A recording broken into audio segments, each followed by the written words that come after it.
अब जब न्यूजीलैंड ने साउथ अफ्रीका को हराकर वर्ल्ड कप के फाइनल में जगह बना ली है तो सवाल यह है कि इंडिया वर्सेस इंग्लैंड से फाइनल कौन खेलेगा? इंडिया। और अगर इंडिया खेलेगी तो क्या इंडिया को अपनी टीम में कुछ बदलना चाहिए या जो टीम है उसी को कंटिन्यू करना चाहिए? बहुत सारे लोग हैं जो कह रहे हैं कि भाई साहब चाहें तो चेंज कर सकते हैं दो खिलाड़ी। हालांकि चेंज, पहला सवाल हो जाए करना चाहिए क्या, जरूरी है, और अगर करे तो फिर किसे करे? तो पहला सवाल चेंज करना चाहिए, और पर्सनली मेरी राय मानेंगे तो मैं कहूंगा नहीं। बड़ी टीमें बड़े मौकों पर बड़े चेंजेस नहीं करती हैं। हम पाकिस्तान नहीं, हम इंडिया हैं। लेकिन अब सवाल उठेगा कि भाई साहब आपने संजू सैमसन को तो चेंज किया था, वो आपके प्लेइंग 11 का हिस्सा नहीं थे और आज आप 3 ओपनर के साथ खेल रहे हो। तो फिर अगर वो फॉर्मूला क्लिक कर गया और उसी फॉर्मूले की वजह से आप सेमीफाइनल तक पहुंचे हो तो फिर बाकी के राइट चेंजेस भी हो जाएं तो खराब नहीं है। ये पॉइंट काफी लॉजिकल लगता है कि हाँ ऐसा है। अब दूसरा सवाल कि चलो ठीक है, अगर हम चेंज करने को राजी हो जाते हैं तो कौन कौन से खिलाड़ी हैं जिन्हें चेंज कर सकते हैं?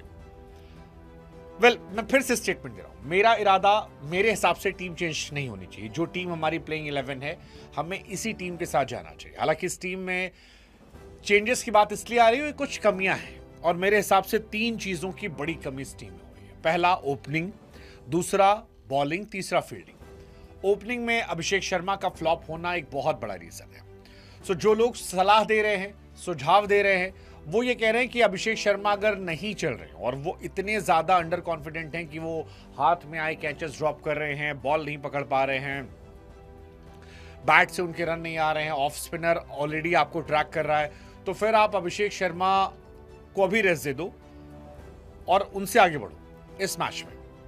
मैं अभिषेक शर्मा को अभी भी खिलाने के मूड में हूं क्योंकि मुझे लगता है कि अभिषेक शर्मा फिन एलन जैसे खिलाड़ी हैं जो अगर चलेंगे तो आपको एक दिन में सब पलट कर दे देंगे, सब कुछ पलट कर दे देंगे। और इंग्लैंड के सामने हो सकता है वो दिन हो जो अभिषेक शर्मा ही आपके सबसे बड़े मैच विनर बन जाए, कमाल कर दे। मतलब I personally expect from Abhishek Sharma कि वो ऐसा कर सकते हैं। ये मेरा थॉट प्रोसेस है। लेकिन अगर चेंज करते हैं तो एक चेंज हो सकता है कि अभिषेक शर्मा की जगह पर आप रिंकू सिंह या वॉशिंगटन सुंदर को ला सकते हो। रिंकू सिंह या वॉशिंगटन सुंदर, it can be a good choice. It can be a good choice. Washington सुंदर स्पेशली गुड चॉइस। वॉशी इसलिए क्योंकि वो बैटिंग कर लेते तेज, प्लस 4 ओवर बॉलिंग कर लेते। हालांकि 4 ओवर बॉलिंग उनसे करवाया बहुत कम जाता है, बॉलिंग में उन्हें कॉन्फिडेंस थोड़ा कम दिया गया, इसलिए क्वेश्चन यहां बने रहेंगे कि क्या ये चेंज ठीक है। दूसरा, रिंकू सिंह कमाल की फील्डर है, आपको फील्डिंग से 10 रन तो कम से कम बचा के देते हैं। दूसरा, कमाल के बैट्समैन भी हैं, हालांकि वर्ल्ड कप में वो भी नहीं चले, पूरे सीजन फ्लॉप रहे, लेकिन कई बार आखिरी के 4 गेंदों में फेंटा मारने होता है, वहां पर एक बल्लेबाज जो नीचे का आता है वो चल जाता है। ये एक चेंज की बात है। मेरी चॉइस अभी भी अभिषेक शर्मा है। मुझे लगता है कि जो कॉम्बिनेशन बैटिंग का जा रहा है वही जाना चाहिए। अब दूसरा सवाल बॉलर चेंज का। बॉलर में एक ऑप्शन चल रहा है वरुण चक्रवर्ती को लेकर। क्या वरुण चक्रवर्ती को हटाकर हम कुलदीप यादव को ले आए? Kuldeep undoubtedly is one of the most impactful player, बहुत कमाल गेंदबाज है, लेकिन फिर भी वरुण चक्रवर्ती मैं खिलाऊंगा यार, मैं खिलाऊंगा। वरुण महंगे साबित हो रहे हैं। पिछले मैच में मेरी एक्सपेक्टेशन बहुत ज्यादा थी, 1 विकेट निकाला 40 रन देकर कोलकाता में, बट फिर भी मुझे लगता है मैं उन्हें खिलाऊंगा। मतलब वो अगर वो इंग्लैंड के सामने फॉर्म में आते हैं तो वो अलग लेवल के बॉलर हैं। कुलदीप पूरे वर्ल्ड कप में बाहर बैठे हैं, उस टच में नहीं है, या पता नहीं हो सकता है इंपैक्ट डाल दे, बट प्रॉब्लम यही है कि वानखेड़े में एक तो एक्स्ट्रा स्पिनर नहीं खिला सकते आप, और मैं वरुण चक्रवर्ती को ड्रॉप नहीं करूंगा क्योंकि वो अभी भी दुनिया के नंबर 1 T20 बॉलर है। ये सच बात है, पिछले 3 गेम बहुत अच्छे नहीं रहे हैं, बट बड़े खिलाड़ी बड़े मौकों पर कमबैक करना जानते हैं और मुझे लगता है वरुण भी कमबैक कर लेंगे, तो मैं शायद ड्रॉप नहीं करूंगा।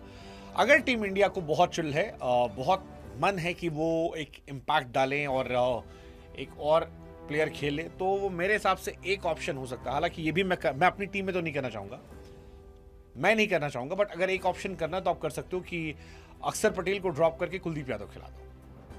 अक्षर की बैटिंग वैसे भी नहीं आती है, बैटिंग जब तक आप अगर आएगी भी तो आप ऑलमोस्ट मैच हार चुके हो, तो इतना बड़ा डिफरेंस नहीं होता। बॉलिंग में कुलदीप वहां डिफरेंशिएट कर सकते हैं। Kuldeep is a better bowler than Akshar Patel. Akshar overall is a better package than Kuldeep Yadav. But क्या वाइस कैप्टन को ड्रॉप करोगे फॉर नो रीजन? मतलब he has not done anything wrong. पिछले मैच में वरुण चक्रवर्ती से अच्छी गेंदबाजी की थी, बैटिंग आई नहीं है, और कभी आती है तो अच्छा इंपैक्ट वो डालते हैं। सो मैं पर्सनली अपनी टीम से उनको बाहर नहीं करूंगा। मेरे हिसाब से यही टीम 11 होनी चाहिए मेरी, जो अभी खेल रही है, जिसमें अभिषेक शर्मा ओपनर हो, साथ में संजू सैमसन हो, 3 पर ईशान किशन हो, 4 नंबर पर सूर्य कुमार यादव, 5 पर तिलक वर्मा, 6 पर हार्दिक पांड्या, 7 पर शिवम दुबे, 8 पर अक्षर पटेल, एंड देन वरुण चक्रवर्ती, जसप्रीत बुमराह, अर्शदीप सिंह। मेरे हिसाब से यही प्लेइंग 11 है। बहुत बहुत कुलदीप यादव खिलाने का मन हो तो फिर वहां पर आप खिला सकते हो, बट क्या कुलदीप यादव को आप वानखेड़े में खिलाओगे? एक क्वेश्चन ये भी है। मतलब सो मेरे हिसाब से इंडिया शुड गो